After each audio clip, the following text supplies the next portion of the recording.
কোরআন নাযিল হচ্ছে। রাসূল করিম বুখারী শরীফে এসেছে প্রতি রমজান মোবারকে হযরতে জিবরাইল আসতেন, হুজুরকে বলতেন হুজুর আপনি তেলাওয়াত করেন আমি শুনি, যতটুক নাযিল হয়েছে পড়েন। হুজুর পড়তেন, জিবরাইল শুনতেন, আবার জিবরাইল পড়তেন, হুজুর শুনতেন। এমনি করে করে যে বছর হুজুর ইন্তেকাল করবেন, হুজুরের জীবনের শেষ রমজান মোবারকে কোরআন নাযিল পরিপূর্ণ হয়ে গেছে। হযরতে জিবরাইল বলেন হুজুর কোরআন তো নাযিল তামাম হয়ে গিয়েছে, এবার আপনি পুরা কোরআন পড়ে আমারে শোনান। হযরতে রাসূল পুরাটা পড়ে 30 পারা পড়ে শোনায় দিলেন, জিবরাইল শুনলেন। এবার জিবরাইল বলেন হুজুর আমি তেলাওয়াত করতেছি আপনি শুনেন। হযরতে জিবরাইল 30 পারা পড়লেন, হুজুর শুনলেন। আবার হযরত জিবরাইল বলেন হুজুর এবার আবার আপনি পড়েন। হুজুর পড়লেন, জিবরাইল শুনলেন, আবার জিবরাইল পড়লেন, হুজুর শুনলেন। তার মানে হলো হুজুর যে বছর ইন্তেকাল করলেন ওই বছরের রমজান মোবারকে হযরত জিবরাইল 2 বার পড়েছেন, হুজুর শুনেছেন, আর হুজুর 2 বার পড়েছেন, জিবরাইল শুনেছেন, যাতে করে একটা জের জবর, একটা আয়াত, একটা সেমিকোলন যেন বাদ না পড়ে যায়। কোরআনে কারীম মুখস্থ করার জন্য আল্লাহ রাব্বুল আলামিন এটাকে স্থায়ী করার জন্য বাধ্যতামূলক করেছেন, নামাজের ভিতরে তেলাওয়াত করতে হবে। মানুষ নামাজের মধ্যে তেলাওয়াত করে সওয়াবের জন্য, সকালে পড়ে বিকালে পড়ে, অর্থ সহকারে বুঝে পড়ে, রাত্রে পড়ে দিয়ে পড়ে। পৃথিবীতে এমন একটা মুহূর্ত নাই যখন কোরআনে কারীম তেলাওয়াত হয় না। জোরে কোন সুবহানাল্লাহ। মানুষ এটাকে তেলাওয়াত করতেছে, মুখস্থ করতেছে। এই কোরআন শরীফের ভিতরে রয়েছে সব কিছু। এর মধ্যে রয়েছে ইতিহাস, এর মধ্যে আছে বিজ্ঞান, এর ভিতরে রয়েছে দর্শন, ভূতত্ত্ব, উদ্ভিদতত্ত্ব, নৃতত্ত্ব, খতত্ত্ব, জ্যোতির্বিজ্ঞান। এর ভিতরে রয়েছে মানুষের পারিবারিক নীতি, সামাজিক নীতি, চুক্তি নীতি, বন্ধু নীতি, যুদ্ধ নীতি, মানুষের যা প্রয়োজন সবকিছু এই কোরআনে কারীমের মধ্যে আল্লাহ পাক সন্নিবেশিত করে দিয়েছেন। জোরে কোন সুবহানাল্লাহি ওয়া বিহামদিহি। কোরআন নিজেই বলেন তানজিলাম মিম্মান খালাকাল আরদা ওয়াস সামাওয়াতিল উলা। এই কোরআন নাযিল করেছেন তিনি, যিনি ওই সুউচ্চ আকাশ আর জমিনকে যিনি সৃষ্টি করেছেন সেই আল্লাহ আমারে নাযিল করেছেন। কোরআনের কাছে কেউ যদি প্রশ্ন করে ও কোরআন এই পৃথিবীতে নাযিল হওয়ার আগে তুমি কোথায় ছিলে, কেউ যদি প্রশ্ন করে, কোরআনে কারীম নিজে নিজের পরিচয় শোনায়, আমি কোথায় ছিলাম শোনো। বাল হুয়া কুরআনুম মাজিদুন ফি লাউহিন মাহফুজ। বরং এই কিতাব অতীব মর্যাদা সম্পন্ন সুরক্ষিত ফলকে লিপিবদ্ধ ছিল, আমি ছিলাম লৌহে মাহফুজে, সেখান থেকে এসেছি। যদি কেউ প্রশ্ন করে কোরআন কি কোরআন তুমি কার উপরে অবতীর্ণ হয়েছ, জবাব কোরআন নিজেই দেয় ওয়া আমিনু বিমা নুজিলা আলা মুহাম্মাদ ওয়া হুয়াল হাক্কু মির রাব্বিহিম। ঈমান আনো সেই জিনিসের উপরে যেটা মুহাম্মদ সাল্লাল্লাহু আলাইহি ওয়াসাল্লামের উপর অবতীর্ণ হয়েছে। আবার অন্য আয়াতেও জবাব পাওয়া যায় তাবারাকাল্লাযী নাযালাল ফুরকানা আলা আবদিহি লিয়াকুনা লিল আলামিনা নাযীরা। অতীব বরকতপূর্ণ মহান সত্য সেই আল্লাহ রাব্বুল আলামিন যিনি তার বান্দার পরে ফুরকান অবতীর্ণ করেছেন। সুবহানাল্লাহি ওয়া বিহামদিহি। কোরআনের নাম আমি বলেছিলাম শুধু কোরআন নয়, অনেক নাম আছে। কোরআনের আরেক নাম ফুরকান, কোরআনের আরেক নাম কি আল ফারকু বাইনাল হক্কি ওয়াল বাতিল। কোরআন হচ্ছে সেই মহাসত্য যা মিথ্যা এবং সত্যের মধ্যে পার্থক্য সৃষ্টি করে, মঙ্গল এবং অমঙ্গলের মধ্যে পার্থক্য সৃষ্টি করে, যা সত্য এবং মিথ্যার মধ্যে তাফরিকা সৃষ্টি করে সত্যকে মানুষকে বুঝিয়ে দেয়। তার নাম হচ্ছে ফুরকান। কোরআন তার জবাবে বলে ইন্না আনজালনাহু ফি লাইলাতিল কদর। কদরের পবিত্র রাতে আমি এই পৃথিবীতে আমার আগমন ঘটেছিল। যদি প্রশ্ন করা হয় বুঝলাম সবই, কেন নাযিল হয়েছে তুমি, এই পৃথিবীতে তোমার আসার উদ্দেশ্য কি, মূল কাজটা কি, এই প্রশ্ন যদি করা হয় কোরআনে কারীম তার জবাবে বলে শোনো কেন এসেছি। লিতুখরিজান নাসা মিনাল যুলুমাতি ইলান নূর। আমার মিশন হচ্ছে গোটা বিশ্ব মানবতাকে পঞ্জীভূত জমাট বাঁধা অন্ধকারের ভেতর থেকে টেনে বের করে আলোর সন্ধান দিতে, আলোর দিকে আনার জন্য আমি কোরআন নাযিল হয়েছি। গোটা পৃথিবীর মানুষ আছে অন্ধকারের ভিতরে। কিসের মধ্যে? অন্ধকার। কি অন্ধকার? হচ্ছে পুঁজিবাদ, অন্ধকার সমাজতন্ত্র, অন্ধকার ধর্ম নিরপেক্ষতাবাদ, অন্ধকার জাতীয়তাবাদ, মানুষের তৈরি করা যত মতবাদ সব কি? জোরে কোন সবগুলি কি? অন্ধকার। আজকে আসার সময় দেখলাম দেওয়ালে লেখা, সমাজতন্ত্র আমরা প্রতিষ্ঠা করে ছাড়বো। চিন্তা করলাম যারা লিখছেন তারা কি পাগল না ছাগল? কি আশ্চর্য কথা! এটা মাথা খারাপ, পাগল না মাথা গোল বুঝতে পারছি না। আমার বন্ধুগণ, এগুলি সব অন্ধকার। এই অন্ধকারের ভেতর থেকে মানুষগুলিকে টেনে আনবে কোরআন কিসের দিকে? আলোর দিকে। কোরআনের আইন মেনে যদি চলো, সমাজে রাষ্ট্রে চুরির ভয়, ডাকাতির ভয়, জেনার ভয়, হত্যার ভয়, সন্ত্রাসের ভয় কোনো ভয় থাকবে না। ওয়ালা হুম ইয়াহজানুন, চিন্তাও থাকবে না। খাওয়া পড়া, শিক্ষা, চিকিৎসা, বাসস্থান, এগুলির কোনো চিন্তা থাকবে না। কোরআনের সমাজে সব কিছুর গ্যারান্টি দেওয়া হবে, সবগুলি পেয়ে যাবে। এখন যদি আবার প্রশ্ন করা হয়, কোরআন বুঝতাম তোমারে মানলে পরে সব ফায়দা হবে, তাহলে এবার জবাব দাও, তোমার ভিতরে কি রাজনীতি আছে নাকি? আমি তো মানুষ, আমার রাজনীতি করা লাগে। Man is social animal. আমরা তো জঙ্গলের পশু নই, আমরা তো মানুষ। আমাদের সমাজ আছে, আমাদের পৌর নির্বাচন আছে, আমাদের জাতীয় নির্বাচন আছে, আমাদের কলকারখানা আছে, জমিন আছে, আমাদের রাজনীতি, অর্থনীতি, সমাজনীতি আছে, পারিবারিক নীতি আছে, অনেক নিয়ম মালা আছে, নিয়ম নীতি আছে। তোমারে মানলে তোমার ভিতরে কি ওগুলো আছে নাকি সে কথা বলো। কোরআন তার জবাবে বলে, وَنَزَّلْنَا عَلَيْكَ الْكِتَابَ تِبْيَانًا لِكُلِّ شَيْءٍ وَهُدًى وَرَحْمَةً وَبُشْرَى لِلْمُسْلِمِينَ। কোরআন জবাবে বলে, শুনে রাখো, শুধু অর্থনীতি সমাজনীতি নয়, শুধু রাজনীতি আর শিক্ষানীতি, যুদ্ধনীতি নয়, তোমার জীবনে যা কিছু দরকার, ইহকালে যা কিছু দরকার, পরকালে সব কথাগুলি আল্লাহ রাব্বুল আলামিন আমি কোরআনের সিনার ভিতরে খুলে খুলে বর্ণনা করে দিয়েছেন।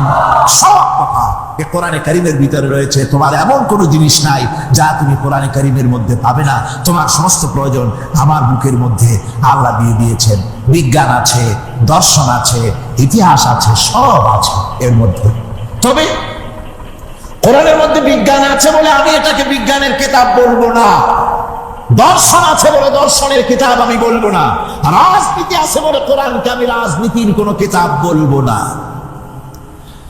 কোরআন তাহলে কি? কোরআন হচ্ছে অর্থনীতি, সমাজনীতি, রাজনীতি, পারিবারিক নীতি, মানুষের জীবনের যা কিছু প্রয়োজন, সমস্ত নীতি মালার নীতি গ্রন্থের নাম হতেছে কোরআনে কারীম। সমস্ত নীতিমালার নীতি গ্রন্থ কোরআন। এখানে রয়েছে সব কিছুর উৎস, যেটা গ্রহণ করলে পরে মানুষ আরামে থাকতে পারবে। অমুসলিম নাগরিক বৃন্দ তাদের নাগরিক মর্যাদা পাবে। মুসলমান, কৃষক, নারী, চিকিৎসা, কৃষিবিদ, সাধারণ মানুষ, রং, বর্ণ, ভাষা নির্বিশেষে গোটা মানব সভ্যতা আরামে বাস করতে পারবে। পশু পাখিও আরামে থাকবে, গাছপালাও আরামে থাকবে। যেহেতু নির্দেশ হয়েছে বিনা প্রয়োজনে গাছের পাতাটিও ছিল না। ইসলামের সমাজ যদি চালু হয়, গাছেরাও আরাম পাবে, তাহারও আরাম পাবে। চট্টগ্রামের লোকেরা যেভাবে পাহাড় কাটা আরম্ভ করেছে, এটা বড় দুঃখজনক। জুমলায় মোতারেজা একটা বলে দিল, অপ্রাসঙ্গিক হলেও জরুরি কথা। আপনারা পাহাড় কাটতেছেন না, আপনাদের নিজেদের পায়ে নিজেরা কুড়াল মারতেছেন। খবরদার পাহাড় কাটবেন না।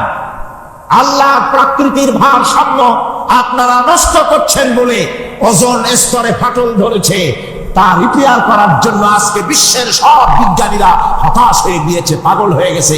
কেমনে এই ওজোন স্তরের ফাটলকে রিপেয়ার করব? ওজোন স্তরটা কি?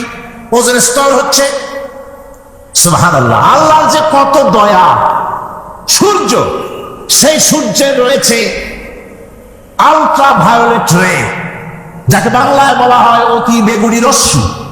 যে রশ্মিটা সৃষ্টি জগতে যদি আসে আর তা যদি কোনো প্রাণীর শরীরকে টাচ করে, তাহলে সমস্ত প্রাণী ক্যান্সার হয়ে, এক্সিমা হয়ে, বিখাউস হয়ে, অ্যাজমা হয়ে সমস্ত প্রাণী মরে যাবে, কেউ বাঁচবে না। মারাত্মক রশ্মি, সেই রশ্মিটা যাতে সৃষ্টি জগৎকে টাচ করতে না পারে সেজন্য আল্লাহ পাক একটা ওজোন স্তর তৈরি করেছেন, ওখানে এসে ওটা বাধাপ্রাপ্ত হয়, পৃথিবীর মাটিতে আসে না। যা কিছু পৃথিবীর মানুষের জন্য, পৃথিবীর জন্য কল্যাণকর, সেগুলি সূর্য থেকে আসতে থাকে। সুবহানাল্লাহ। যেটা ক্ষতিকর সেটা আল্লাহ পাক আটকায় রাখেন। এখন সেই ওজোন স্তরে ফাটল ধরলো। কেমনে ফাটল ধরলো? ফাটল আপনি আমি ধরাইছি। আপনি বলবেন যেটা কেমন কথা, আমি তো ওইখানে যাই নাই, আমি ফাটল ধরাইলাম কেমনে? ওই যে সেই আপনার প্রাইমারি স্কুলে ভিজিট করতে গিয়েছিল ইন্সপেক্টর, তারপরে প্রাইমারি হাই স্কুল ভিজিট করতে গেছে, যাই জিজ্ঞেস করছে ছেলেরা কি পড়ছো? বল ইতিহাস। ঠিক আছে, ইতিহাস থেকেই প্রশ্ন করবো, বলতো চীনের প্রাচীর কে ভেঙেছে? ছেলেরা জবাব দিচ্ছে না। তুমি বলো, তুমি বলো। কেউ বলছে না। বেঞ্চের কোনা যে ছেলেটি, সে বলছে সর্বনাশ। কেউ যখন স্বীকার করে না, এটা তো আমার মাথায় আসবে। সব শেষ ইন্সপেক্টর তাকে বলছে তুমি বলো তো কে ভেঙেছে চীনের প্রাচীর? কয় স্যার, গ্রামে আমার দুষ্টমির যথেষ্ট বদনাম আছে, কিন্তু চীনের প্রাচীর ভাঙার মতো দুষ্কর্ম আমি করি নাই। ইন্সপেক্টর খুব রেগে গেলেন, মাস্টারের দিকে তাকালেন, এই বুঝি আপনার ইতিহাস পড়ানো? মাস্টার ইন্সপেক্টরের বিরক্তি ভরা মুখ দেখে বলছেন স্যার রাগ করবেন না, এসব ছাত্র তো আমার, ওদের অবস্থা তো আমি জানি। আপনি আসছেন ঢাকা থেকে, আপনি জানবেন কি? আমি হলপ করে বলতে পারি আমার ক্লাসের কোন ছাত্র চীনের প্রাচীর ভাঙে না। ইন্সপেক্টর রাগ হইয়া চলে গেছে হেডমাস্টারের রুমে, যায় বলছে যে আমি আপনার স্কুলের গ্রামকে আমি নাকচ করে দেব, মঞ্জুরি আমি ক্যান্সেল করে দেব। কেন? এই অবস্থা। হেডমাস্টার বলছে স্যার রাগ করবেন না, আপনার জন্য কিছু টাকা পয়সাও রাখছি হাদিয়া, বড় একটা চর্বিযুক্ত খাসিও জবাহ করা হয়েছে, পুকুর থেকে রুই মাছ তোলা হয়েছে। তারপরেও আমার ছাত্ররা, টিচাররা বলার পরেও যদি আপনার সন্দেহ হয়ে থাকে যে আমার ছাত্ররাই ভাঙছে, তো ওই আপনি অসন্তুষ্ট হবেন না, রাগ করবেন না। স্যার ওই প্রাচীর ভাঙতে যা খরচ লাগে আমি কিছু খরচ দেবো, তো আপনি রাগ করেন না। এখন চিন্তা করেন, স্কুলের ছাত্র থেকে শুরু করে হেডমাস্টার পর্যন্ত জ্ঞানের বহর। তো বলতেছিলাম আপনি আমি ওজন স্তরে ফাটল ধরিয়েছি, তার অর্থ এই নয় যে আপনারা গিয়ে ওখানে কুড়াল মারিয়ে ওটারে ভাঙছে। এই পৃথিবী এবং সমস্ত গ্রহ উপগ্রহকে আল্লাহ পাক বলছেন আমি এমন এক শক্তি দিয়েছি যে শক্তির মাধ্যমে একটা আরেকটাকে আকর্ষণ করে রাখছে। এই পৃথিবীতে মাধ্যাকর্ষণ শক্তি শুধু পৃথিবীর নাই, সূর্যের আছে, মঙ্গলের আছে, নেপচুনের আছে, ইউরেনাসের আছে, বৃহস্পতির আছে।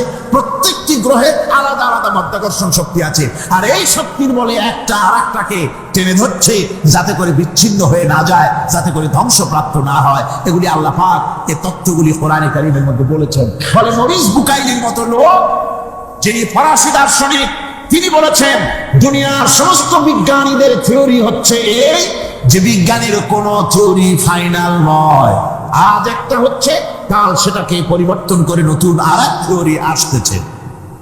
কিন্তু কোরআনে কারীমের মধ্যে আমি, কে বলতেছেন কথা? না না না, মরিস বুকাইলি বলছে কোরআন শরীফের ভিতরে আমি যে বিজ্ঞানের তথ্য পেয়েছি, থিওরি পেয়েছি, তার কোনো পরিবর্তন আজও হয় নাই, ভবিষ্যতেও হওয়ার কোনো সম্ভাবনা নাই। মরিস বুকাইলি মনে করেছিলেন বেদ আর বাইবেলে যেমন ভুল আছে, কোরআন শরীফে ওই রকম ভুল আছে, নাউজুবিল্লাহ। সেই জন্য তিনি আরবি শিখলেন কোরআন বোঝার জন্য, ভুল ধরার জন্য। কোরআন শিখলেন কি জন্য? ভুল ধরার জন্য। আর এমন সেটা শিখছেন, ওই আরবি শিক্ষা মানে আমাদের দেশের লোকদের মতো আনাকুম জানাকুম শেখে নেই, ভালো করেই শিখছে, ভালো করেই মুখস্থ করেছে, তার ভালো করে আরবি শিখেছেন, তারপরে কোরআন শরীফ পড়েছেন, তারপরে তিনি এ কোরআন পড়ে তেলাওয়াত করে বুঝে এরপরে তিনি বই লিখেছেন the Bible, the Quran and science. এই বইয়ের মধ্যে তিনি পরিষ্কার লিখেছেন কোরআন পড়লাম, এর ভিতরে একটা নকতা দেওয়া, একটা কলমের ফোঁটা দেওয়ার জায়গা কারো নাই। কোরআন নিঃসন্দেহে মহান স্রষ্টা আল্লাহ রাব্বুল আলামিনের মানুষের বানানো কিতাব, এটা হতে পারে না। সুতরাং কোরআন শরীফের মধ্যে আল্লাহ পাক সব কথা বলে দিয়েছেন। বিজ্ঞানের সাথে কিন্তু কোরআনের সংঘর্ষ নাই। অনেকে মনে করে যে বিজ্ঞান আর কোরআন এর মধ্যে বিরাট সংঘর্ষ, না, বিরাট সংঘর্ষ নয়, দুই একটা পয়েন্টে সংঘর্ষ থাকতে পারে, অধিকাংশ ব্যাপারই বিজ্ঞান। আমি মনে করি বিজ্ঞানের আবিষ্কার যত বাড়বে কোরআন বোঝা মানুষের জন্য তত সহজ হবে। এটা আমার ধারণা, এটা আমার ধারণা। বিজ্ঞানের সাথে দুই একটা পয়েন্টের উপরে সংঘর্ষ আছে, যেমন চন্দ্র এবং সূর্য সম্পর্কে, সৌরজগৎ সম্পর্কে Copernicus, Kepler, Galileo, Newton, Einstein মহাশূন্য সম্পর্কে যেসব বক্তব্য রেখেছেন, সেসব বক্তব্যের সাথে কোরআন শরীফের কিছুটা বৈপরীত্য রয়েছে। যেমন কেউ বলেছেন সূর্য ঘোরে, পৃথিবী স্থির, কেউ বলে সূর্যের চতুর্দিকে পৃথিবী ঘোরে, কেউ কয় চন্দ্র ঘোরে, কেউ কয় আমরা কি আর বসে থাকি, আমরাও ঘুরি। কিন্তু আসলে ঘোরে ডাকে কে? ঘোরে, এ ফয়সালা কে দেবে? কে দিবে বলুন তো? হ্যাঁ, ঠিক বলেছেন, আল্লাহই দিবেন, কারণ এগুলি সৃষ্টি করেছেন কে? এবার শুনুন, এই বিতর্কের মীমাংসা আল্লাহ পাক করছেন কোরআনে কারিমে বহু আগে।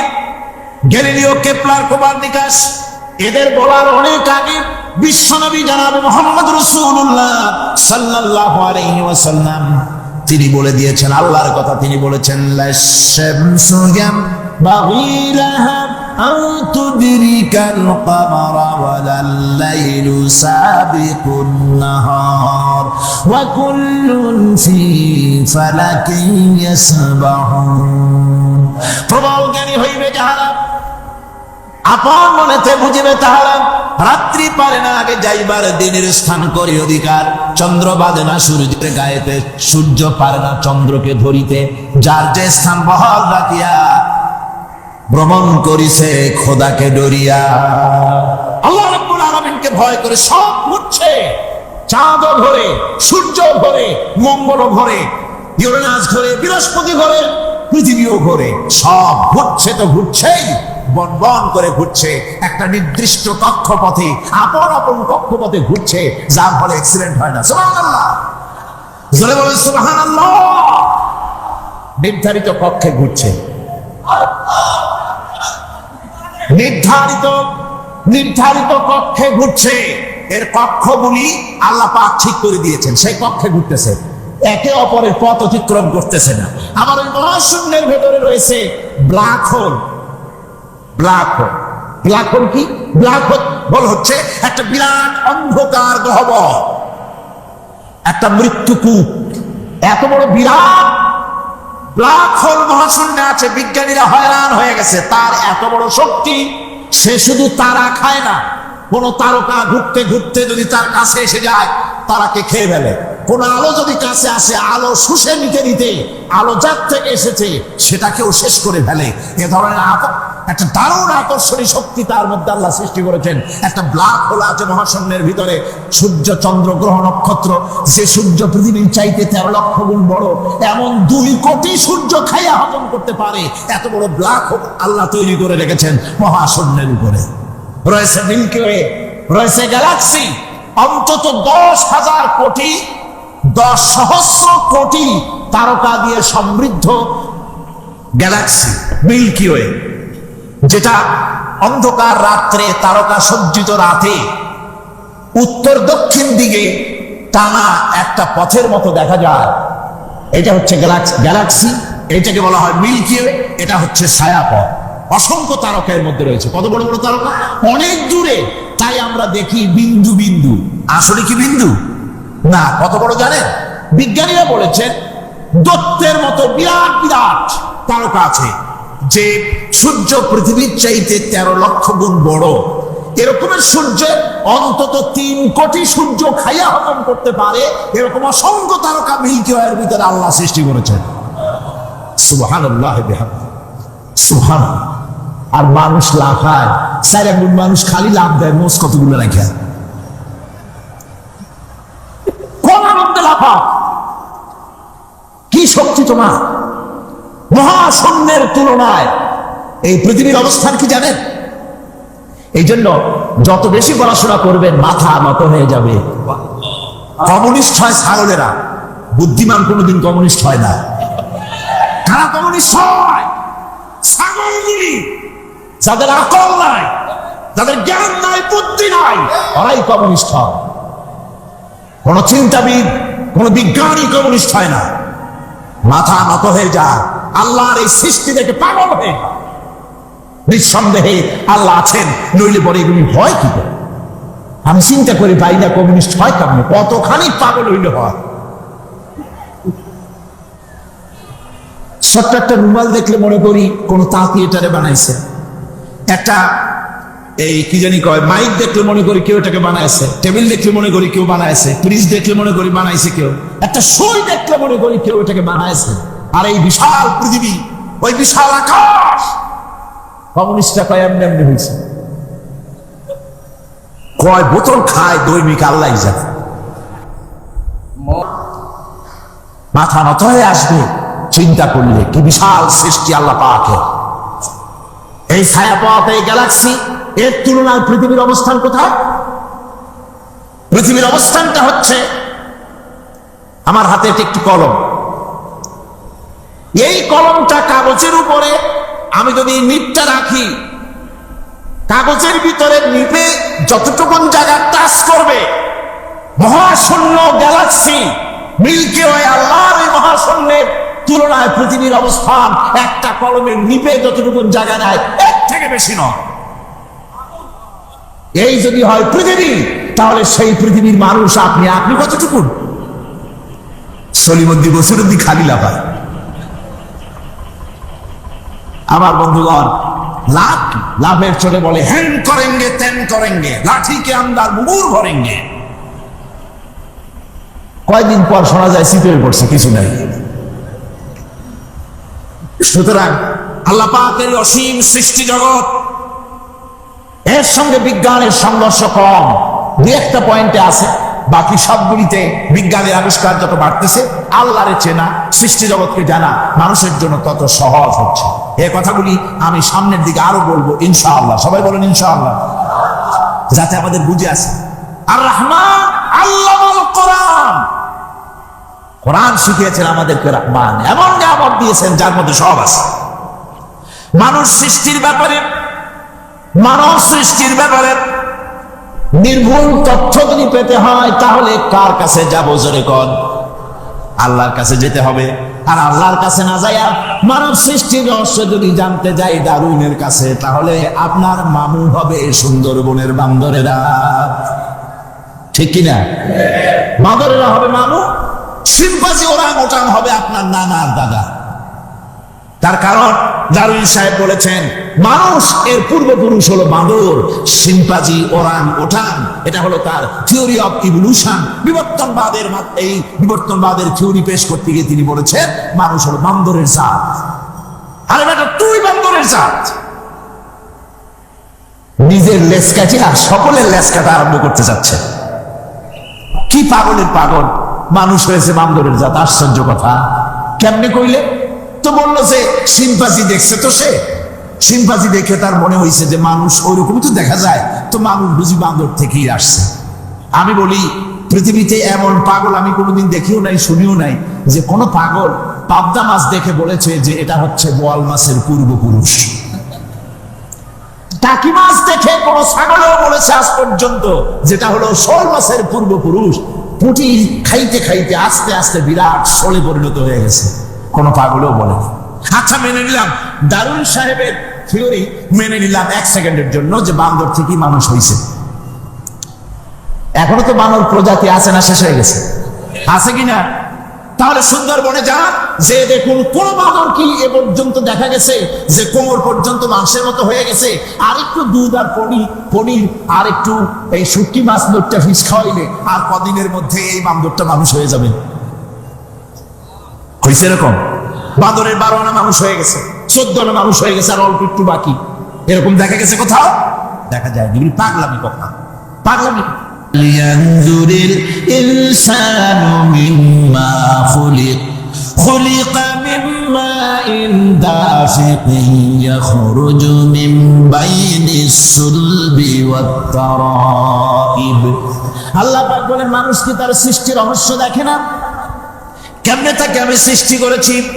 মায়ের বক্ষ পিঞ্জর থেকে, বাপের পৃষ্ঠ থেকে সবেগে নির্গত এক ফোঁটা নাপাক পানি দিয়ে আমি আল্লাহ মানুষকে সৃষ্টি করেছি। বান্দর থেকে নয়, ওরাংউটান থেকে নয়, শিম্পাঞ্জি থেকে নয়, মানুষের অরিজিন মানুষ আদম থেকে তোমরা জন্মগ্রহণ করেছো। আদম এসেছে মাটি থেকে, তোমরা এসেছো আদম থেকে। সুবহানাল্লাহ। এটাই হলো মানব সৃষ্টির রহস্যের কথা আল্লাহ পাক বলে দিয়েছেন। অন্যত্র আল্লাহ বলেন, ইন্না খালাকনাকুম মিন তুরাবিন সুম্মা মিন নুতফাতিন সুম্মা মিন আলাকাতিন সুম্মা মিন মুদগা। নিষ্প্রাণ মাটি থেকে তোমার উৎপত্তি হয়েছে, আর এই নিষ্প্রাণ মাটি দিয়ে তোমাকে তৈরি করা হয়েছে। এগুলি মাতৃগর্ভের ভিতরে গিয়া নাপাক পানি ফোঁটা জমাট রক্ত হয়েছে, গোশত হয়েছে, তারপরে মানুষের আকৃতি দিয়েছি, আর এরপরে বাচ্চার আকারে মায়ের পেট থেকে আমি আল্লাহ মানুষ করে তোমাকে বের করেছি। সুতরাং মানব সৃষ্টি রহস্যের কথা বিজ্ঞানের সাথে যেটা সাংঘর্ষিক হবে কোরআনের সাথে, আমরা সেটা মানতে পারি না। আমাদেরকে মানতে হবে মূল জ্ঞানের কিতাবটা। মূল জ্ঞানের কিতাব কোনটা? জোরে কন্ত কোনটা? এখানে সব কথা আল্লামাল কোরআন। কোরআন শিখিয়ে মানুষকে আল্লাহ পাক সবচাইতে বড় দয়া করেছেন, এর থেকে বড় দয়ার হয় না। কোরআন শিখিয়েছেন আমাদের, যার মধ্যে সমস্ত তথ্যের কথা আল্লাহ পাক বলেছেন। The universe and doctor Einstein বইয়ের ভিতরে লেখা হয়েছে যে একদিন এমন হবে যখন ধীরে ধীরে সূর্য তার আলো হারিয়ে ফেলবে, চন্দ্র নিষ্প্রভ হয়ে যাবে, আর পৃথিবী আস্তে আস্তে তার গতি হারিয়ে ফেলবে। একথা আজকের বিজ্ঞানীরা অথবা আজ থেকে কয়েক বছর আগের বিজ্ঞানীরা একথা বলছেন। কিন্তু রাসূল করিম সাল্লাল্লাহু আলাইহি ওয়াসাল্লামের মুখ থেকে আজ থেকে 1400 বছর আগে, যিনি বিজ্ঞানাগারে মোটেও পড়াশোনা করেননি, লিখতে জানেন না, পড়তে জানেন না, সই করতে জানেন, বিজ্ঞান আসছে কথা বলছে, সেই কথা 1400 বছর 1500 বছর আগে রাসূল করিমের মুখ থেকে আল্লাহ পাক বলছেন। কোরআনে কারীম বলছে, ইয়াসআলু আইয়ানা ইয়াউমুল কিয়ামা ফাইদা বারিকাল বাসারু ওয়া খাসাফাল কামারু ওয়া জুমিআশ শামসু ওয়াল কামার। হে রাসূল, রাসূলের কাছে জিজ্ঞাসা করে কিয়ামত কবে হবে? আল্লাহ পাক বলেন, বলে দিন যেদিন চন্দ্র তার আলো হারিয়ে ফেলবে, যেদিন সূর্য তার আলো হারিয়ে ফেলবে, আর চন্দ্র আর সূর্য সব একাকার হয়ে যাবে। আবার বলছে চাঁদে আলো থাকবে না, সূর্য আগের থেকে তার উত্তাপ এবং আলো স্তমিত হতেছে, এবং হতে হতে এমন এক পর্যায়ে আসবে যখন সূর্য আলো হারিয়ে ফেলবে। বিজ্ঞানীরা গত 4-5 বছর আগে এই বক্তব্য রেখেছেন, কিন্তু 1400 বছর আগে বিজ্ঞানের লালনাগারে লেখাপড়া না করে হুজুরের মুখ থেকে আল্লাহ কথা বলে দিয়েছেন। তাহলে বিজ্ঞানের আসল কিতাব কোনটা? জোরে বলেন কোনটা? আল্লাহ পাক আরো বলেন, ইযাশ শামসু কুবিরাত ওয়া ইযান নুজুম কাদারাত ওয়া ইযাল জিবালু সুজ্জিরাত। তারকাগুলি, সূর্যের আলো থাকবে না, নক্ষত্রগুলো স্থানচ্যুত হয়ে যাবে, কক্ষচ্যুত হয়ে যাবে, পাহাড়গুলিকে পরিচালিত করে দেওয়া হবে, কিছুই থাকবে না, সব শেষ হয়ে যাবে। বিজ্ঞানীরা আজ বলতেছে যে সব শেষ হয়ে যাবে, কিছুই থাকবে না, সব শেষ হবে। বিজ্ঞানীরা বলতেছেন, কোরআন অনেক আগে বলেছে, কুল্লু মান আলাইহা ফান ওয়া ইয়াবকা ওয়াজহু রাব্বিকা যুল জালালি ওয়াল ইকরাম।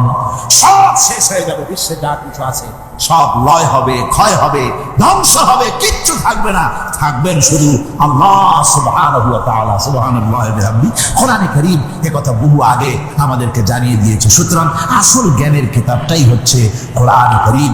এই কোরআনের কাছে আমরা যত যেতে পারবো, যত কোরআন বুঝতে পারবো, ততই আমাদের জন্য আমরা সমৃদ্ধ হতে পারবো, আমাদের উপর আল্লাহর রহমত আসবে, আমরা সমাজ চালাতে পারবো, আমরা দেশ চালাতে পারবো, আমরা দুনিয়ায় শান্তি পাবো, আমরা আখিরাতেও মুক্তি লাভ করতে পারবো।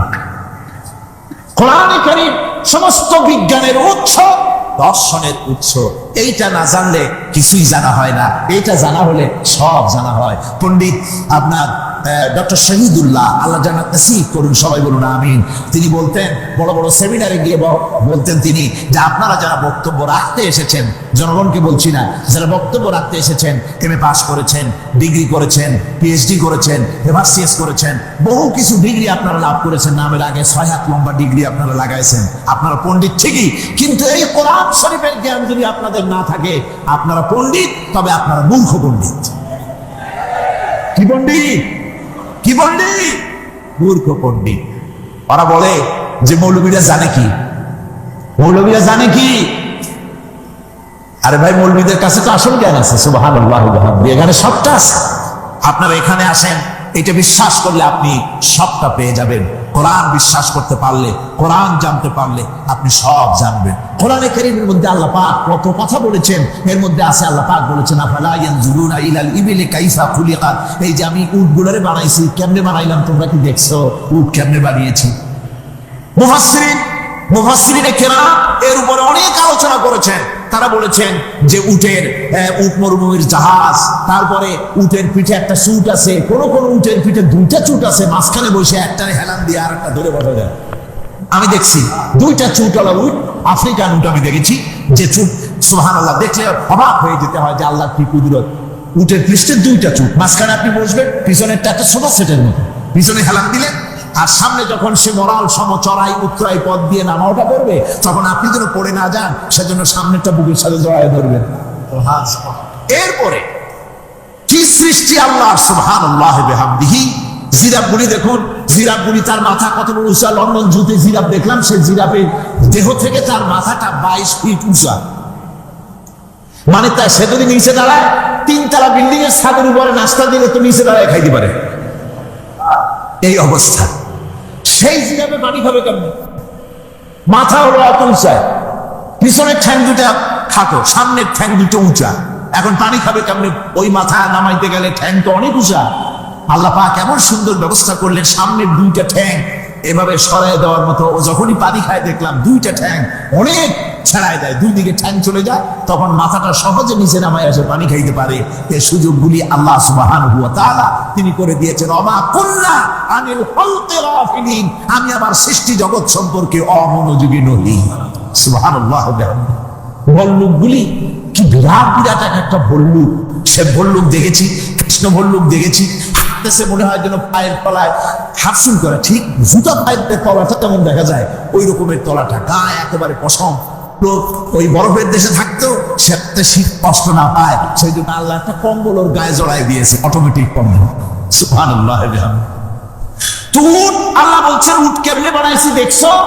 আফালা ইয়ানজুরুনা ইলাল ইবিলি কাইফা খুলিকাত। উট বানালাম কেমনে দেখেছিস?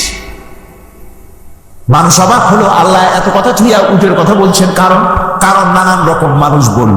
শেষ পর্যন্ত প্রাণীতত্ত্ববিদরা তারা আবিষ্কার করলেন মূল কারণটি। অনেক কারণ আছে আল্লাহ পাকে কথা বলার। উট তো মরুভূমির জাহাজ, তারপরে উট মানুষের অনেক উপকারে আসে, এ কথা বলা হয়েছে।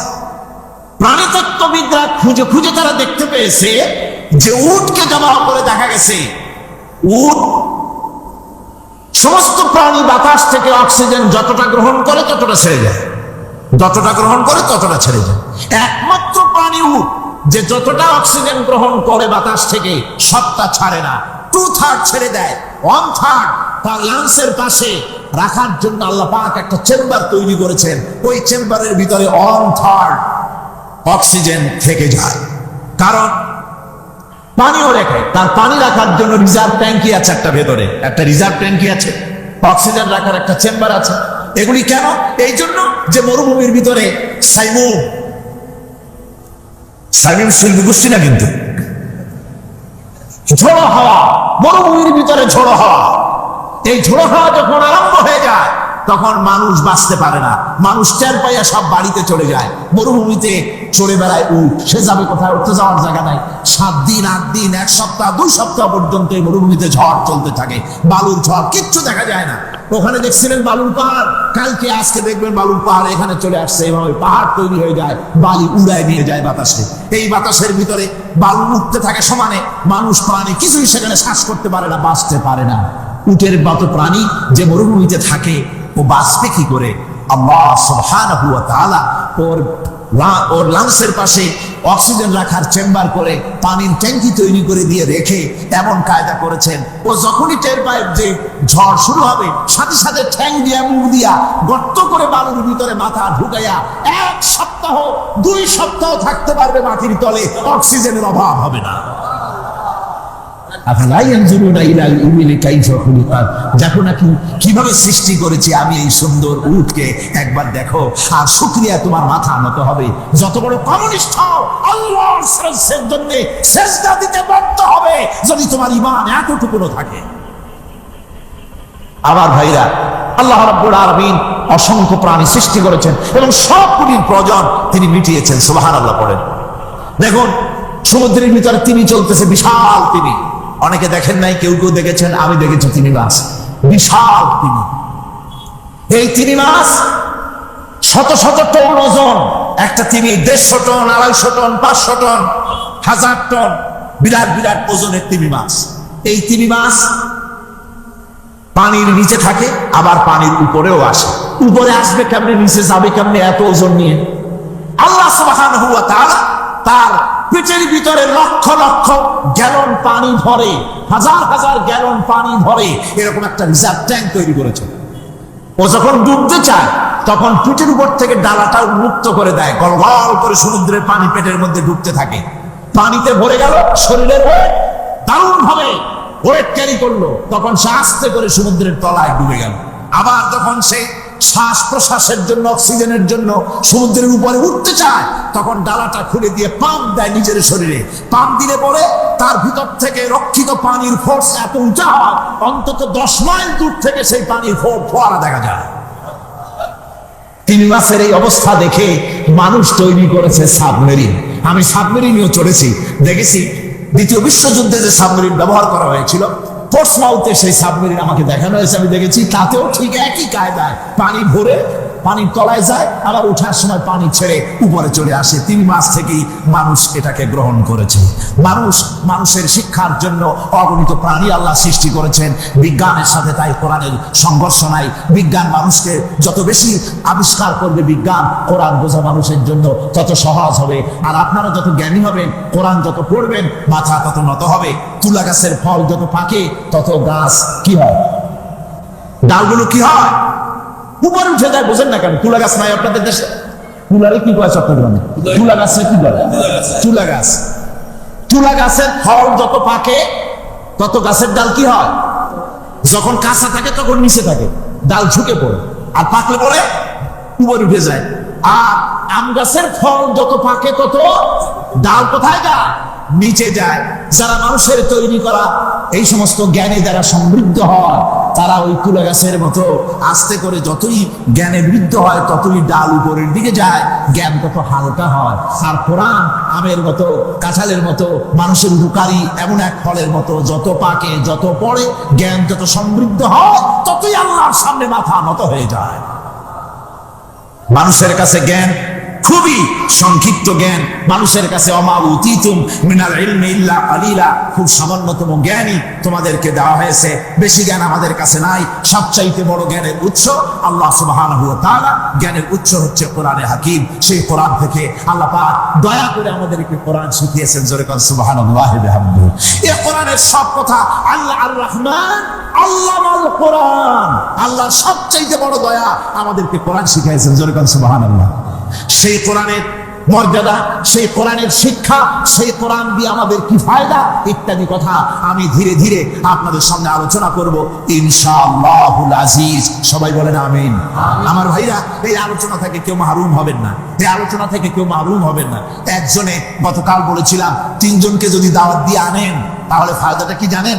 আপনার দাওয়াতে একটা ভাই যদি অতিরিক্ত আসেন এই মাহফিলের মধ্যে ওয়াজ শোনার জন্য, কোরআন শুনলেন, কোরআনের দিকে আকৃষ্ট হলেন, নামাজি হলেন, দিনদার হলেন, পরেজগার হলেন, আপনি মরে যাবেন, কিয়ামত পর্যন্ত এই সব আল্লাহ পাক আপনার আমলনামায় লিখে দিবেন। জোরে বলেন আমিন।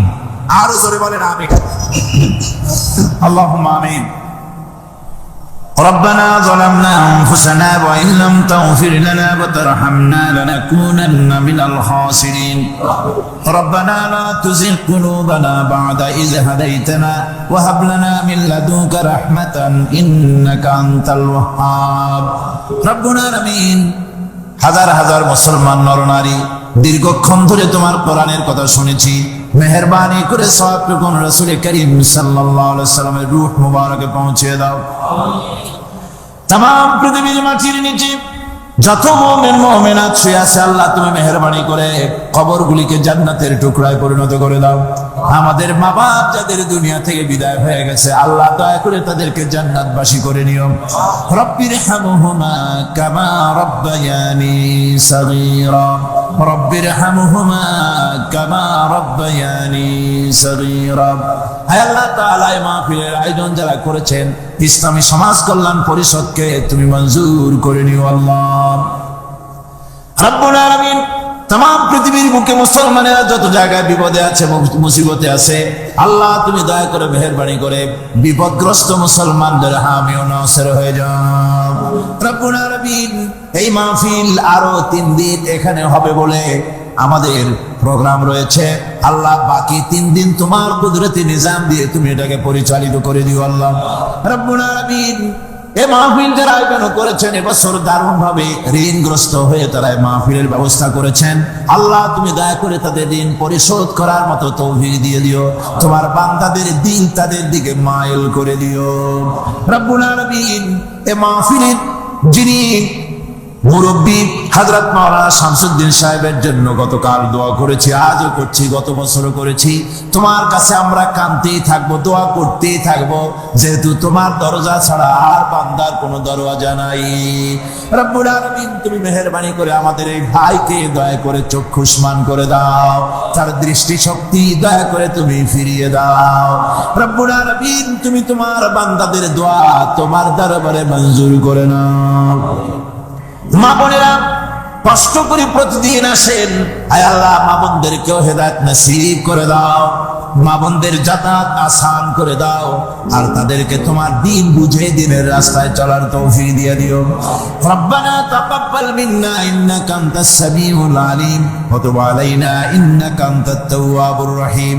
সুবহানা রাব্বিকা রাব্বিল ইজ্জাতি আম্মা ইয়াসিফুন وسلام على المرسلين الحمد لله رب العالمين بحق لا إله سبحان الله। তাকে কেউ জন্ম দেয়নি, তিনিও কাউকে জন্ম দেননি। তিনি এক, তিনি ছিলেন, তিনি আছেন, তিনি থাকবেন। তার শুরুও নাই, তার শেষও নাই। সুবহানাল্লাহ। এই আল্লাহ রাব্বুল আলামিন তার পরিচয় আয়াতুল কুরসি সার্বভৌমত্বের পরিচয় দিয়েছে, আল্লাহর পরিচয় দিয়েছে। আল্লাহ তিনি খালিক। মানব সৃষ্টি এবং পৃথিবীর সৃষ্টি ইতিহাস ঘাটলে মানুষের যদি কিসমত ভালো থাকে তাহলে আল্লাহর সান্নিধ্য, আল্লাহর অস্তিত্ব সম্পর্কে জ্ঞান তাকে আল্লাহ পাক দান করে দেন। সুবহানাল্লাহ।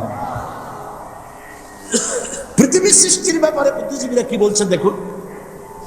পৃথিবীর সৃষ্টির ব্যাপারে বিজ্ঞানীরা বলছেন যে এই পৃথিবী এরকম ছিল না, তো কি রকম ছিল? এটা সূর্যের পাশ থেকে একটা উজ্জ্বল শক্তিশালী জ্যোতিষ্ক দারুণ ফোর্স নিয়ে যাচ্ছিল। সেই ফোর্স সহ্য করতে না পেরে সূর্যের একটি দুর্বলতম অংশ সূর্য থেকে ছিটকে মহাশূন্যে পড়ে গেল, আর ঘুরতে ঘুরতে এই পৃথিবীর অস্তিত্ব লাভ করল। বিজ্ঞানের এই কথা যদি বিশ্বাস করতে হয় তাহলে আমাকে বলতে হয় এখন তো মানুষেরা আর পৃথিবীতে ধরছে না, ঠিক কিনা? কথা বলছেন না কেন? মানুষ পৃথিবীতে এখন ধরতেছে, বিভিন্ন দেশ খালি বলতেছে মানুষ কমাও, সন্তান কমাও, বিভিন্ন পদ্ধতি গ্রহণ করো, আর মানুষ বাড়ায়ও না, অস্থির হয়ে গেছে। তো মানুষের পদবরে পৃথিবী এখন ভর্তি। এখন কেন দয়া করিয়া আর একটা জ্যোতিষ্ক সূর্যের পাশ দিয়ে গিয়া আর একটা দুর্বলতম অংশ শীতকে ফেলায় দিয়ে এরকম একটা পৃথিবী বানায় দেয় না? তার অর্থ হচ্ছে দুর্ঘটনার মধ্য দিয়ে যা হয় তা কখনো মানুষের গ্রহণযোগ্য হয় না, আর যা কিছু গ্রহণযোগ্য তা সবই পূর্ব পরিকল্পনা প্রসূত। যেমন দৃষ্টান্ত দিতে গিয়ে আমি বলি, দুটো গাড়ি মুখোমুখি হয়ে অ্যাক্সিডেন্ট করলো, কাঁচগুলো ভেঙে ভেঙে চুরমার হয়ে গেল। এই মুহূর্তে চশমায় লাগানো যায় এরকম একটা সাইজ করা কাঁচ পাওয়া যাবে কি? পাওয়া যাবে? রেলগাড়ি অ্যাক্সিডেন্ট হলো, হাজার লোহার টুকরা পড়ে গেল, এক্ষুনি একখান কোদাল, একখান খন্তা, একখানা শাবল, একখানা দা, একখানা বটি অথবা জুতোয় মারার মতো একটা ছোট্ট পিনও প্রস্তুত আকারে পাওয়া যাবে কি? তাহলে বোঝা গেল অ্যাক্সিডেন্টের মাধ্যমে যা কিছু হয় তা মানুষের গ্রহণযোগ্য নয়, যা কিছু গ্রহণযোগ্য তা সব পূর্ব পরিকল্পিত। খাবারের জন্য একটি মাত্র পাইপ আল্লাহ লাগাইছিলেন, পৃথিবীতে সন্তান আসার সঙ্গে সঙ্গে পাইপটা কেটে দেওয়া হলো। এবার কি খাবে? আল্লাহ রাব্বুল আলামিন মায়ের মুখ থেকে সন্তানের জন্য এবার সিগন্যাল, তার জন্য সিঙ্গেল কোন লাইন যেটা ছিল কেটে দিয়া মায়ের বুক থেকে সন্তানের জন্য ডাবল লাইন আল্লাহ চালু করে দিলেন। এমন দুধ বানায় দিলেন যা শুধু খাবার নয়, শুধু ফুড ভ্যালু নয়, এই দুধের ভিতরে ক্যালসিয়াম, এর মধ্যে ভিটামিন, এর মধ্যে আয়রন, এর মধ্যে মেডিসিন। দুনিয়ার এই সন্তান ছিল সুরক্ষিত জায়গার ভিতরে ছিল, কোন পলিউশন সেখানে যেতে পারতো না, রোগের জার সেখানে যেতে পারতো না। দুনিয়ায় এলো দূষিত আবহাওয়ার ভিতরে, এই সন্তানকে এখনই অ্যান্টিবায়োটিক খাওয়ালে পরে অসুবিধা হবে। আল্লাহ রাব্বুল আলামিন মায়ের দুধের ভিতরে ঔষধ দিয়া রোগের প্রতিষেধক বানায়া দিলেন। এ হলো আমার আল্লাহ। এ আমার কে? আল্লাহ। জোরে বলেন আল্লাহ। আল্লাহ আল্লাহ রাব্বুল আলামিন মায়ের দুধ দিয়ে সন্তানকে বড় করলেন আর শোনায় দিলেন, খবরদার এই মায়ের সাথে, এই বাপের সাথে নাফরমানি করবি না। মা বাপের জন্য আমার কাছে দোয়া করবি, রব্বির হামহুমা কামা রাব্বায়ানি সগীরা। সবাই পড়েন আমার সাথে, রব্বির হামহুমা কামা রাব্বায়ানি সগীরা। আল্লাহ পাক শিখাই দিলেন বান্দারে আমার কাছে দোয়া করায়, আল্লাহ আমার মা বাপ আমাকে ছোটবেলায় যেভাবে স্নেহের কোলে লালন পালন করেছে, এইভাবে আমার মা বাপকে তোমার রহমতের কোলে লালন পালন করো। মনে থাকবে ভাইরা? বলে মনে থাকবে? প্রত্যেক নামাজের পরে মা বাবার জন্য দোয়া করবেন, বেঁচে থাকুক আর মরে যাক, দোয়া করবেনই, মনে থাকবে। রব্বির হামহুমা কামা রাব্বায়ানি সগীরা। আবার পরে রব্বির হামহুমা কামা রাব্বায়ানি সগীরা। আল্লাহ পাক মায়ের মর্যাদা এত বাড়াইছেন, সাহাবী প্রশ্ন করেছে, ইয়া রাসূলুল্লাহ খেদমত করব কার? হুজুর বলেন তোমার মায়ের, তারপরে কার? তোমার মায়ের, তারপরে কার? তোমার মায়ের, তারপরে কার? তোমার পিতার। বাপের চাইতে মায়ের মর্যাদা আল্লাহ 3 গুণ বাড়াইয়া দিলেন, 3 গুণ বৃদ্ধি করে দিলেন। হাদিস শরীফে এসেছে, হযরত আবু হুরায়রা রাদিয়াল্লাহু তাআলা আনহু রাসূলের কাছে এসে রাতের বেলায় কাঁদতেছিলেন। হুজুর প্রশ্ন করলেন, আবু হুরায়রা কাঁদো কেন? হযরত আবু হুরায়রা বলছেন, হুজুর মা আমাকে মেরেছে। তিনি প্রশ্ন করলেন, আচ্ছা মা তোমার মারলো কেন? তুমি কি কোনো বেয়াদবি করছো? তিনি বললেন না। তবে মারলো কেন? হযরত আবু হুরায়রা বলেন, ইয়া রাসূলুল্লাহ আপনার খেদমত থেকে বাড়ি ফিরতে আমার দেরি হয়ে গিয়েছিল। গভীর রাত্রে যখন বাড়ি গেছি, মা আমাকে প্রশ্ন করলেন, বাবা দেরি হলো কেন, কোথায় ছিলি? তামাম পৃথিবীর মানুষ যেই কদম মোবারক চুমু দিতে পারলে ধন্য হয়ে যায়, সেই আখিরি জামানার পয়গম্বর নবী মুহাম্মদ রাসূলুল্লাহ সাল্লাল্লাহু আলাইহি সাল্লামের দরবার থেকে আসতে আমার দেরি হয়ে গেছে। ইয়া রাসূলুল্লাহ আমার মা আপনার নাম শুনে তার গা জ্বলে উঠল, তিনি কাফের মুশরিকা।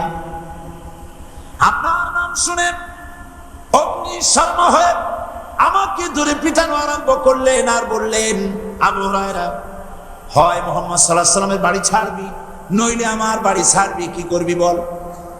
মার খেতে খেতে আমি বললাম, মা তোমার গায়ে যত শক্তি আছে আমারে মারো, তোমার বাড়ি শুদ্ধ, তামাম দুনিয়াটা ছেড়ে দিতে পারি, মুহাম্মদ রাসূলুল্লাহ কদম মোবারক ছেড়ে দিতে পারি না। হুজুর আমার মা গলা ধাক্কা মেরে আমাকে বের করে দিয়েছেন।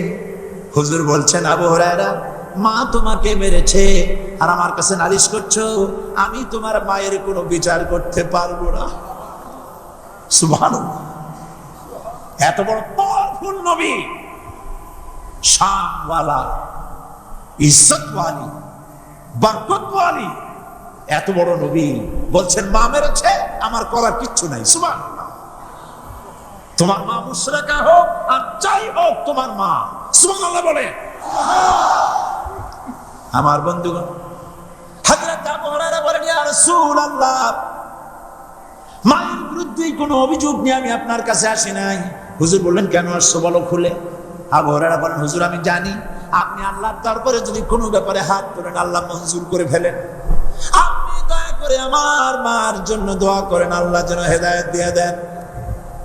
আমার নবীজি দুখানে হাত উত্তোলন করলেন, বললেন, আল্লাহুম্মা ইহদি উম্মা আবি হুরায়রা, আয় আল্লাহ আমি দোয়া করতেছি আবু হুরায়রার মাকে হেদায়েত নসিব করো।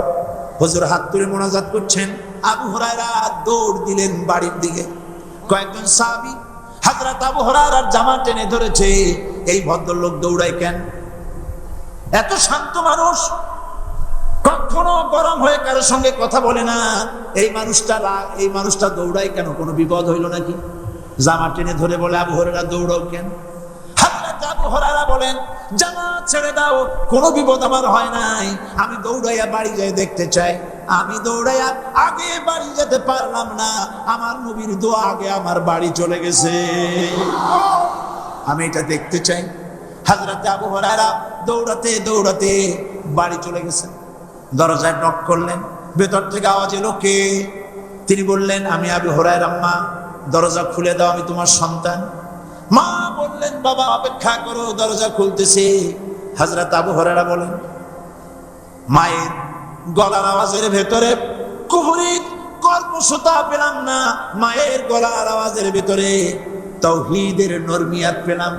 আমার কাছে মনে হলো আমি আবু হুরায়রা বাড়ি আসার আগে নবীজির দোয়া আল্লাহর আরশে পৌঁছে গেছে। আবু হুরায়রা বলছেন, মা আমার কিছুক্ষণ পরে ঘরের থেকে বেরিয়ে এসেছেন, আমি দেখলাম মায়ের শরীর ভিজা, মাথার চুল দিয়া পানি টপকাচ্ছে। মা আমার বললেন, বাবারে তোমাকে মারার পর আমি নিদারুণ অনুশোচনায় পড়েছিলাম, মনে মনে ভাবলাম, আহারে আমার সন্তানরা আমি কেন মারলাম?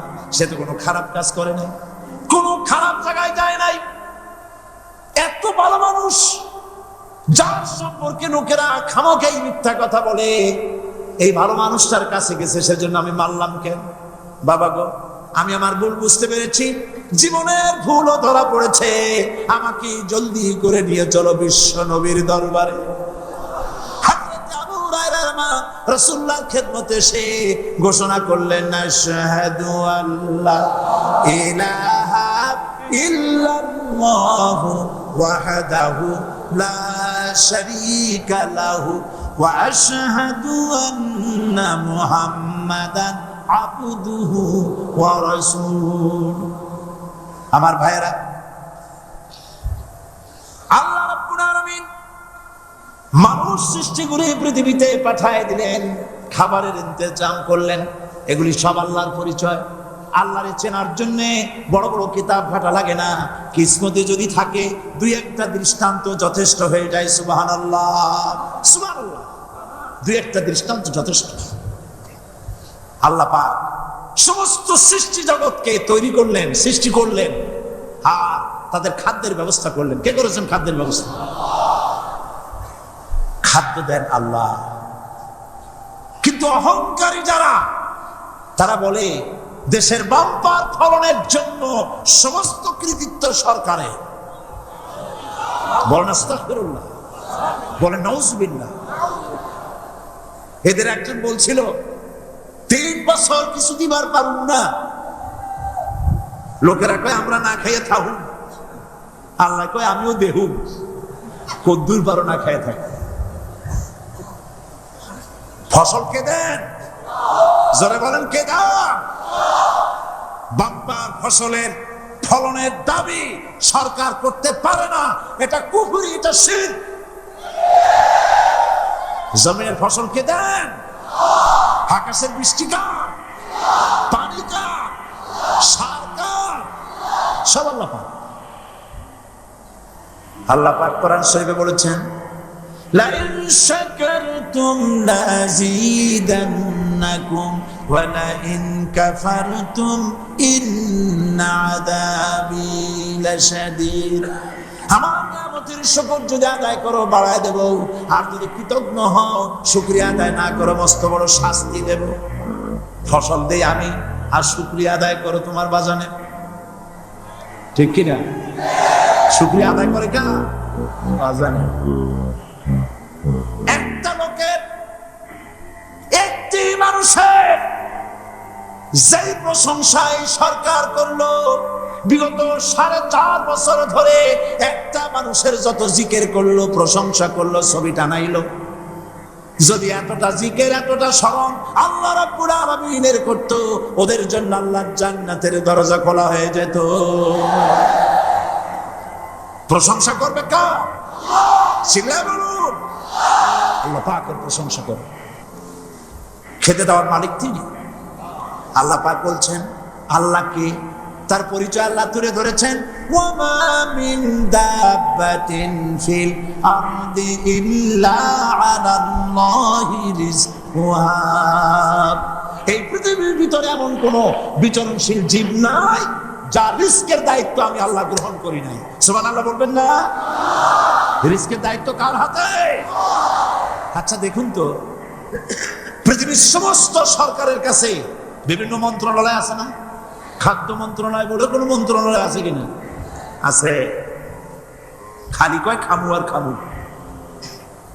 খাদ্য মন্ত্রণালয় আছে, থাকার পরেও মানুষ না খাইয়া মরে, ঠিক কিনা? এবার একটু তাকান তো, জ্ঞানের চক্ষু দিয়া তাকান, ফরেস্ট এরিয়া, বাঘ আছে কিনা? নাই। সিংহ আছে কিনা? গন্ডার আছে কিনা? হাতি আছে কিনা? বিশাল বিশাল প্রাণী আছে কিনা? জঙ্গলে ছোট্ট প্রাণী থেকে, পোকা থেকে শুরু করে গন্ডার পর্যন্ত, টুনটুনি পাখি দিয়ে শুরু করে ঈগল পাখি পর্যন্ত, নদীর ভিতরে ছোট্ট চুনোপুঁটি থেকে শুরু করে তিমি মাছ পর্যন্ত। প্রাণী তত্ত্ববিদরা বলেছেন সমুদ্রের ভিতরে এমন এমন বড় বড় তিমি আছে যে একটা তিমির ওজন 5000 টন পর্যন্ত হয়ে যায়। 5000 টন তিমিটার ওজন।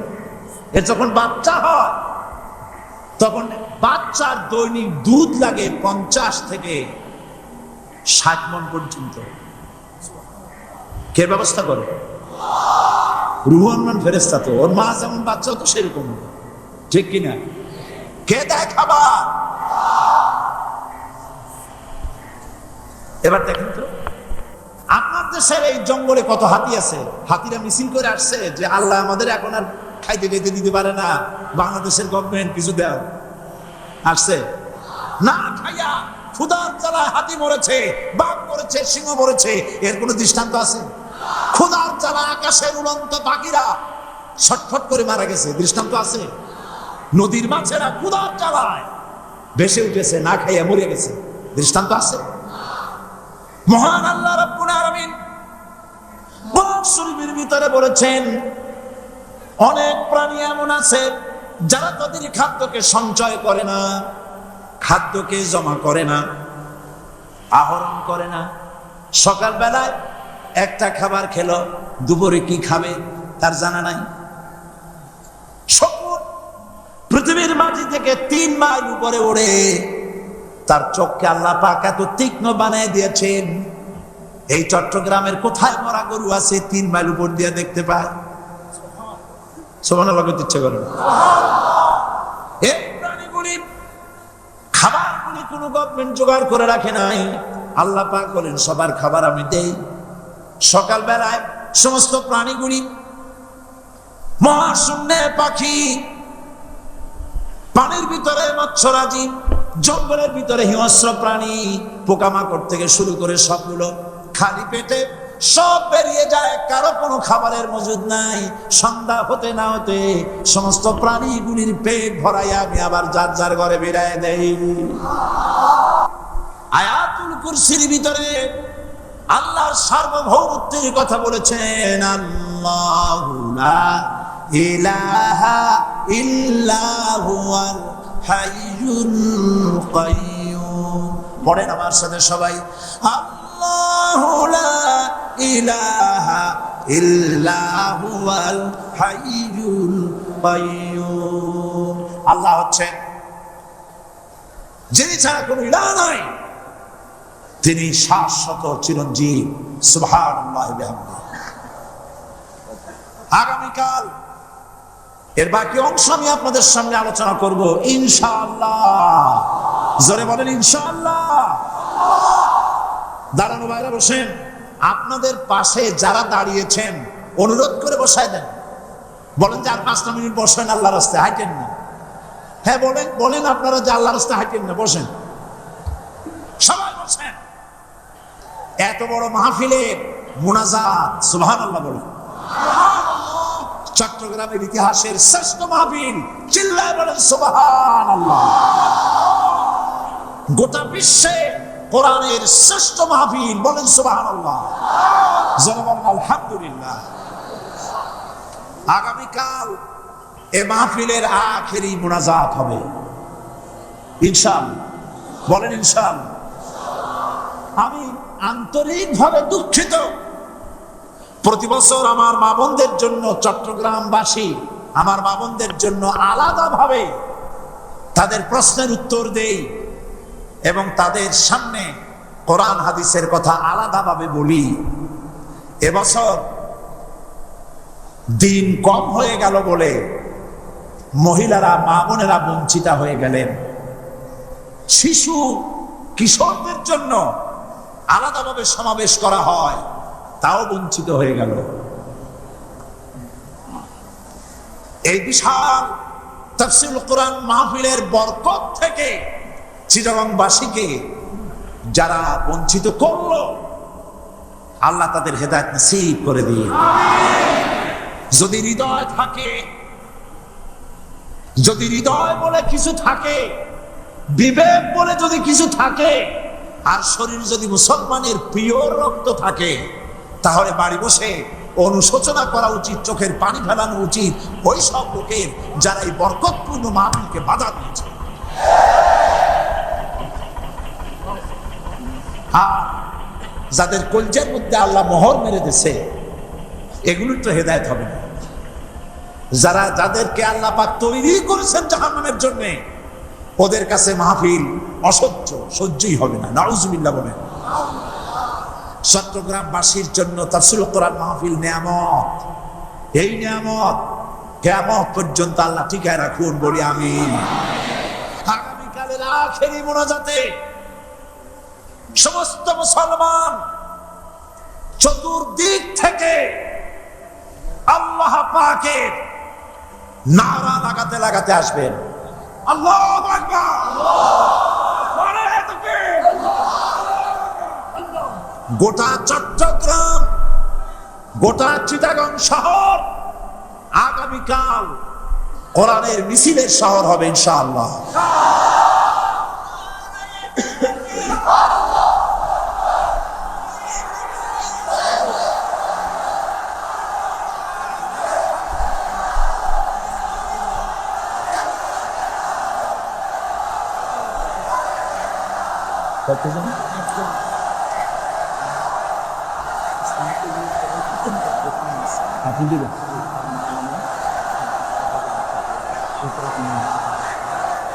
বন্ধুগণ,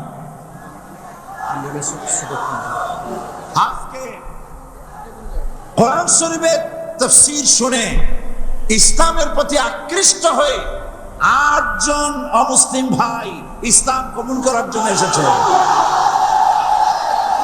লা ইলাহা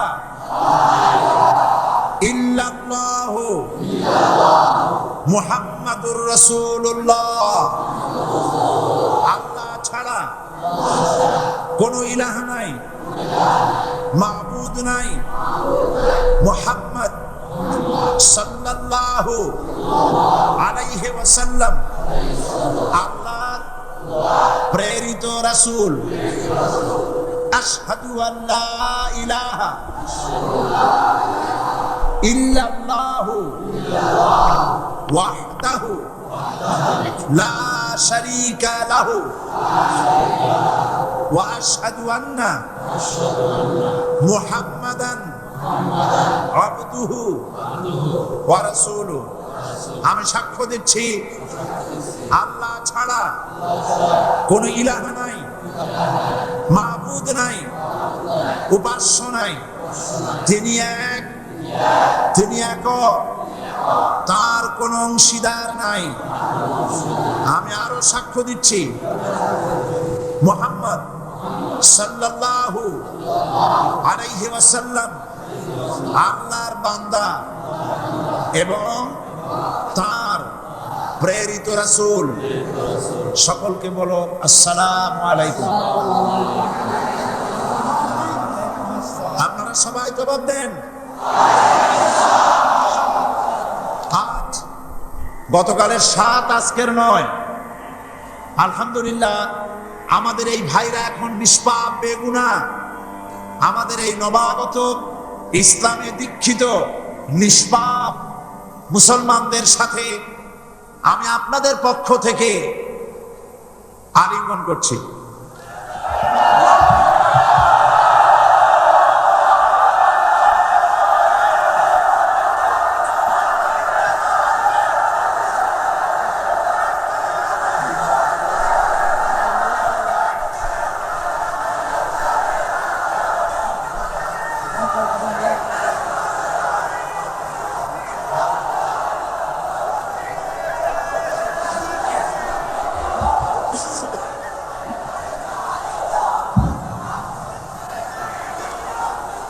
প্রিয় ভাই সব,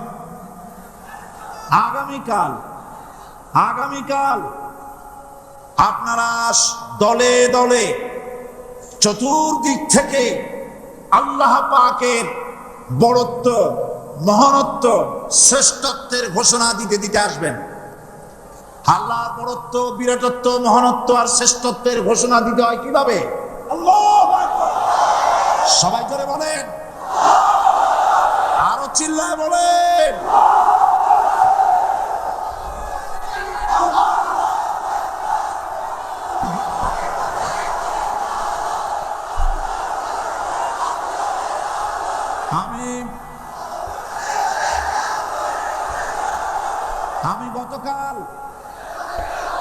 আমি গতকাল এই মাহফিলে পুলিশ প্রশাসনকে অনুরোধ করেছিলাম, আজকের মাগরিবের নামাজের মধ্যে 40 জন নিরপরাধ কোরআন পাগল মুসলমানদেরকে জেল থেকে মুক্তি দেওয়ার জন্য। আপনারা তামসা মনে করবেন না। পুলিশ কমিশনার সাহেব, মুসলমানদের ঈমান নিয়ে, আগুন নিয়ে খেলা করবেন না। রাজশাহী এবং চট্টগ্রাম এক জিনিস নয়। আপনি রাজশাহীকে নির্যাতন করে এসেছেন, আমাদের কাছে সে হিসাব আছে। আপনি চট্টগ্রামের যদি এই মুসলমান ছেড়ে না দেন, আপনার মৃত্যু হবে, পাগল হয়ে মরবে।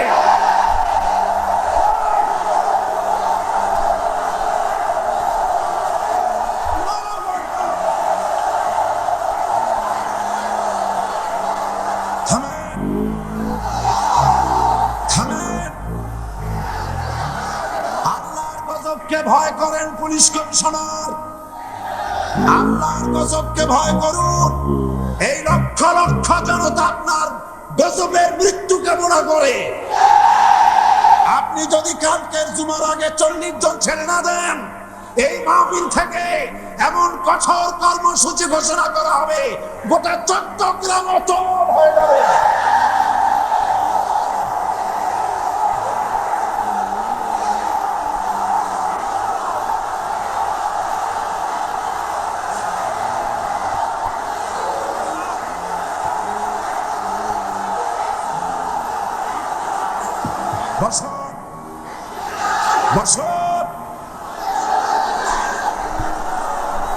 বাংলাদেশটাকে হিন্দুস্তান ভাববেন না।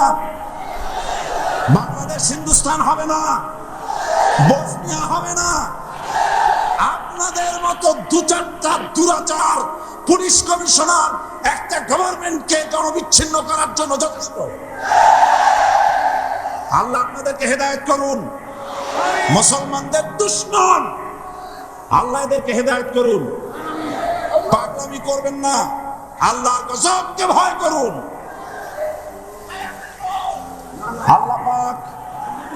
আল্লাহ পাক মুসলমানদেরকে ধৈর্য ধরার তৌফিক দান করুন। সবাই বলেন আমিন। আল্লাহ পাক মুসলমানদেরকে ধৈর্য ধরার তৌফিক দান করুন, বলেন আমিন। আমি আজ আপনাদের খেদমতে আরজ করি, আগামীকাল দলে দলে কোরআনের তাফসীরের মাহফিলের মোনাজাতে শরীক হন। আল্লাহ তৌফিক দান করুন। সমস্ত রকমের উস্কানির মোকাবেলায় শান্ত থাকবেন, ধৈর্য ধরবেন। রাজি আছেন? রাজি আছেন? আল্লাহ পাক আপনাদেরকে সকলকে ধৈর্য ধরার তৌফিক দান করুন। আমরা অত্যাচারের মোকাবেলা করব ঈমানী শক্তি দিয়ে ইনশাআল্লাহ। মোনাজাত করে যাওয়ার সময় আপনারা যতগুলি লাইব্রেরি আছে, অনেকগুলি বইয়ের দোকান আছে, কালকেও বলা হয়েছে, আজকেও বলছি, আপনারা যাওয়ার সময় বইগুলি খরিদ করে নিয়ে যাবেন। বিশেষ করে ফুরফুরা পীর সাহেবের দরবারের বড় আলেম মুহাদ্দিস মুফতি আল্লামা সাইদ আহমদ মুজাদ্দিদি সাহেবের কোরআন ও সুন্নাহর ফায়সালায় মুসলমান কিভাবে কাফের হয় বইটি পাওয়া যাবে। তারপরে খুররাম মুরাদ সাহেব রহমতুল্লাহ আলাইহ, তার লেখা রাসূল সাল্লাল্লাহু আলাইহি ওয়াসাল্লামের জীবনের কিছু উজ্জ্বল ছবি লাইব্রেরিতে পাওয়া যাবে। রিয়াদুস সালিহিন, এখানে রিয়াদুস সালিহিন এবং জামিআত তিরমিজি, এই সমস্ত বই ঢাকা থেকে এসেছে। আল্লাহ আপনাদেরকে কেনার তৌফিক দান করুন। সবাই বলেন আমিন। কোরআন শরীফের তাফসীর কিনবেন, কিতাব কিনবেন, এগুলি আপনারা খরিদ করে নিয়ে যাবেন। আর একটি পত্রিকা জুমাবার, আহলুস সুন্নাতুল জামাতের মুখপত্র চট্টগ্রামের, এই পত্রিকাটি মাওলানা শামসুদ্দিন সাহেব আপনাদেরকে খরিদ করার জন্য অনুরোধ জানাচ্ছেন। এবং মা বোনেরা আগামীকাল মাগরিবের পরে স্টেডিয়ামে আসবেন ইনশাআল্লাহ। আপনাদের কথাবার্তা শোনানো আগামীকাল শোনাবো ইনশাআল্লাহ, আলাদাভাবে শোনানো যাবে না। তবে বিভিন্ন প্রশ্নের যেসব জবাব দেওয়া হয়েছে এগুলো বইয়ের আকারে আছে, আপনারা নিতে পারবেন। আর যেহেতু পুরা 5 দিন আমি সময় পাই নাই, সেই জন্য আয়াতুল কুরসির তাফসীর 5 দিন ধরে করার জায়গায় মাত্র 3 দিনে করাটা আদৌ সম্ভব নয়। এই জন্য সৌদি আরবের শ্রেষ্ঠ আলেম শায়েখ মুহাম্মদ বিন সালেহ আল উসাইমিন তার লেখা তাফসীর আয়াতুল কুরসি, যেটাকে আমি এডিট করেছি অনুবাদ হওয়ার পর, আয়াতুল কুরসির তাফসীর সমস্ত বুক স্টলগুলিতে পাওয়া যাবে। আপনারা খরিদ করবেন, পড়বেন এবং এর দ্বারা হেদায়েত গ্রহণ করবেন। আল্লাহ পাক সকলকে তৌফিক দান করুন। আর দেওয়ার সময় ইসলামী সমাজ কল্যাণ পরিষদের এই মাহফিলের বিশাল খরচের জন্য আপনারা সহযোগিতা করে যাবেন। ওমান থেকে লোকেরা টাকা পয়সা পাঠাচ্ছে, সেখানে যারা চট্টগ্রামের বিভিন্ন জায়গায় যারা কাজ বাজ করে তারা পাঠাচ্ছে। সৌদি আরব থেকে, কুয়েত থেকে, কাতার থেকে, যে যে জায়গার থেকে যতটুকু পারতেছে সাহায্য করতেছে। কিন্তু সবচাইতে বড় দায়িত্ব হচ্ছে ওমানের ভাই বোনেরা সাহায্য করেছেন, সেজন্য তারা দোয়া চেয়েছেন। আল্লাহ যেন তাদের নেক কামনা পুরা করেন, আমরা বলি আমিন। এখন মোনাজাত হবে, আপনারা ভুলে যাবেন না। আপনারা সবাই এই মাহফিলের জন্য সাহায্য করে যাবেন এবং আগামীকালে মাহফিলে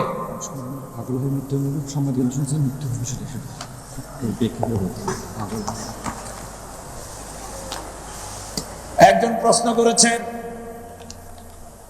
পুলিশ কমিশনার আগামীকাল মরবে, এরকম কথা আমি বলিনি। এরকম কথা বলছি নাকি? বলছি? উল্টাপাল্টা কথা শুনবেন না।